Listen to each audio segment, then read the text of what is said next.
and everybody now, my good friend, my beloved fellow creative and member of the Arts and Culture Board, Namaste Artist CLT, the Charlotte Guild of Artists, and so many others, Shefalee Patel.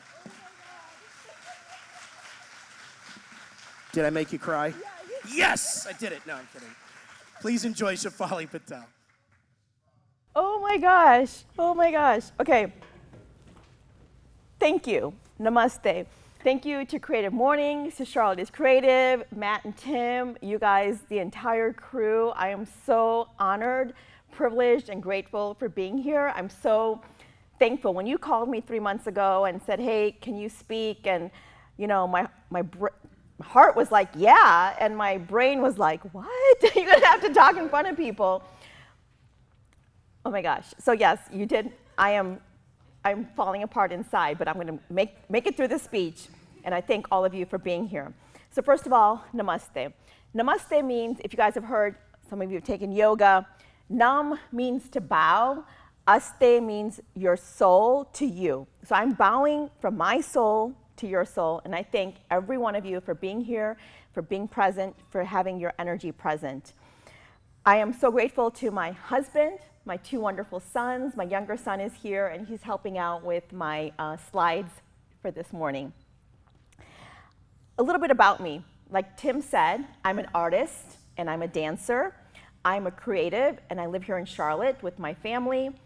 I went to school. I don't know if you guys know what food science is. My degree is in food science and engineering, which is all the packaging and processing of food. So when you go to the grocery store, besides the produce and the fresh vegetables, you see whether you're buying pasta or spaghetti sauce or cheese or pie crust, a food scientist has enhanced it, and that's what I went to school for, and I worked in that industry for a number of years.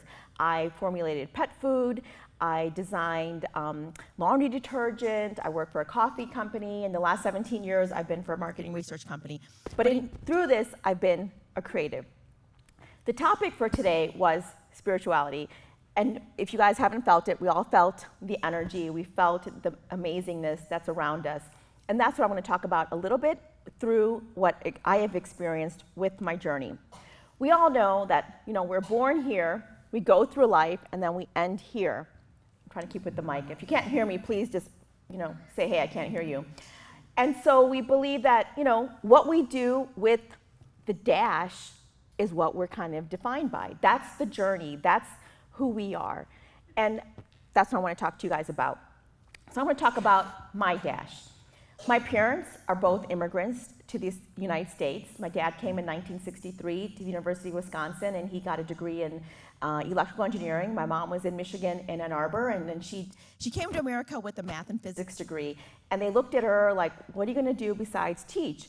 But they said there's this new thing that's coming up, and with this mainframe programming computers. So she actually learned to program with the tapes, and then eventually the cards, and then she did C++, COBOL, all those wonderful languages. They got married in 1968. That's my parents, by the way, in 1968. They got married outside of Boston, in Beverly, Salem, Massachusetts. They made the front page. You guys, I have the original articles if you want to come up afterwards. And I want you to come up and see, because the other headline was something, rioting, police, Chicago. So it's interesting that was 1968, and here now, 2022.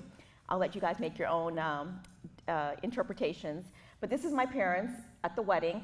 It's a ceremony that's done. You sit on the floor. The fire is your symbol, and the vows are taken around that. They moved to Chicago in the city. That's where I was born. Then they move out to the suburbs in Lombard. Tim's mom is from Elmhurst, which is all that wonderful suburbia that we love. And this is my preschool picture. My parents, yeah, thank you. My parents are, you know, as true immigrants, they're trying to survive in this country, understand the culture, the language, the food, and then at the same time trying to maintain their language, culture, food, right? So I remember coming home from preschool and like, oh mom, it's Easter, we gotta celebrate. My mom's pure vegetarian. She's like, we have to boil eggs, and then, do you guys remember those little kits, those Pez or Paz kits, and then you drop the little pellet, and then that was little thing, and she's like, okay, we dye it. What do we do? Do we offer it to the Easter Bunny? Do we consume it? Where are we supposed to go with this? And we're like, I don't know, Mom. The teacher told us we're supposed to put it in this basket, and then we come to school, and this is the Easter. And it's like, what do we do? And so something that seems probably normal to everybody else was very confusing to a lot of immigrants. But we figured things out. She's like, well, and there was no Google, there was no YouTube, there was no way of finding out how to actually celebrate this. So thankfully for neighbors, friends, we're just kind of cruising along life. 1975, go to the next picture. That's me on the right side. That was, you guys remember, that was the bicentennial for the United States. It was 200 years. It wasn't 1976, it was 1975, because that was how we started the celebration. My dad's coworker's wife was one of the parade chairpersons, and she asked us, hey, can you guys represent India in the parade? So that's all of us. My mom was pregnant with my younger brother at the time. Again, we're just going through life. Like I said earlier, they're trying to understand this culture and trying to hold on to their culture. So we're moving on. I am now 6, 7, 8 years old. I want to point out, my mom is wearing a sari in that picture. The sari is traditionally 6 yards. I am wearing it today. It's cut up. I got it redone into another outfit. So you see the guy was able to take the border and incorporate it. That's me. I think I was 6, 7, 7 and a half, 8. Around this time, we went to a wedding. You guys have all heard of the henna, the mehndi. You guys have heard of it now, right? But in 1977, I got it done. And then one day when you go to school, it's faded now. It's not that distinct color. It's a little faded orange. Immediately, one of my classmates looked at me and said, Shefalee, ew, what do you have on your hand? It looks like you have a disease. I was like, I didn't know what to say. I didn't know how to explain it. Now we know the story. We can look it up, what it's for, why we do it, what the meaning behind it was. At that time, I didn't know. I shared the story with my mom. My mom was a truly amazing woman. I wish she was with me today. She passed 4 years ago, but she was like, hey, okay, not only do we need to share our Indian culture with our community, we need to share it with the mainstream community. So she got us involved. She made sure that we knew our culture, our language, and our religion.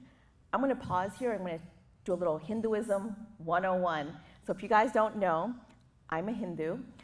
Hindu, the word, is actually coming from the Indus Valley civilization. If you guys have ancient civilization, the Sindh region in India, the people were referred to as Hindus, Hindustanis. The religion became called Hindu. What we believe is we start right here. It's a cycle. We start here, and we're part of the divine energy. When we're born, we are immediately given all these responsibilities. Hinduism, in its true word, should actually be returned Sanatan Dharma. Sanatan means eternal. Dharma means way of life. So what we believe is that when you're born, you're given a piece of that divine energy, your soul.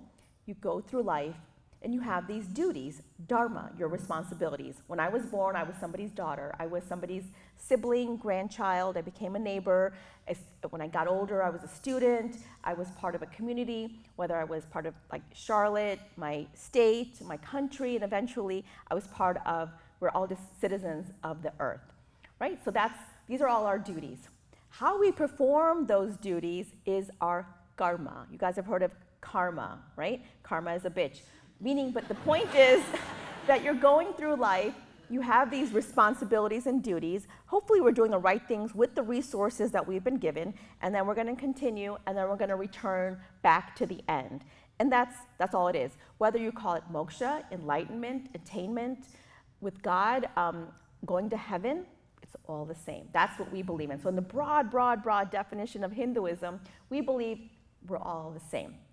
Me being a food scientist, I'm going to touch back on that as quick, is that we believe that everybody consumes 5 things, whether it's fats, proteins, carbohydrates, water, and a few trace minerals, period. No one can tell me in this room that I consumed asphalt for a year and enjoyed it. No one can say I ate tree bark. We all eat the same things. Whether you enjoy a steak, whether I enjoy chickpeas, or somebody enjoys tofu, our body recognizes it as the same.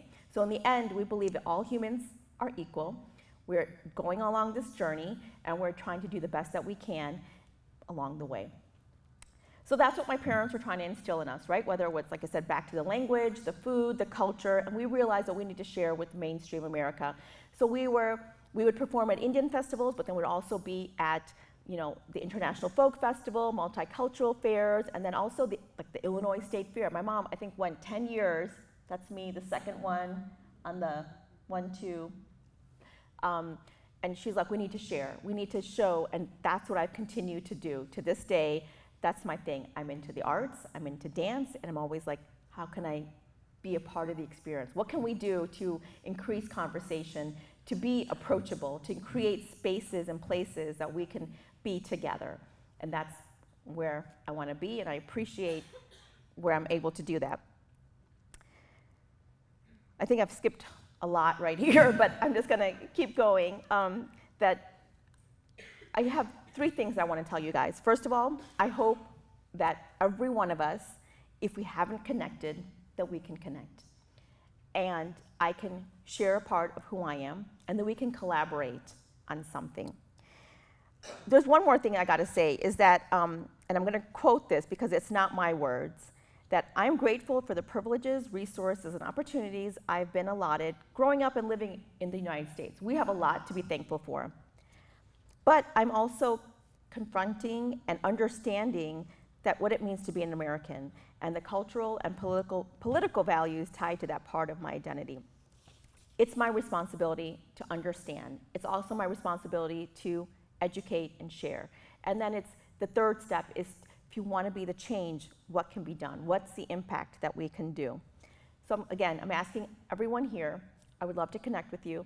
I would love to work with you, and I would love to share a little bit of who I am, and hopefully in the big picture that we can collectively make a difference. One more thing, if I didn't explain, namaste means to bow, aste means your soul and your soul. So I want to recognize everyone that's here, and I appreciate all of you, and thank you.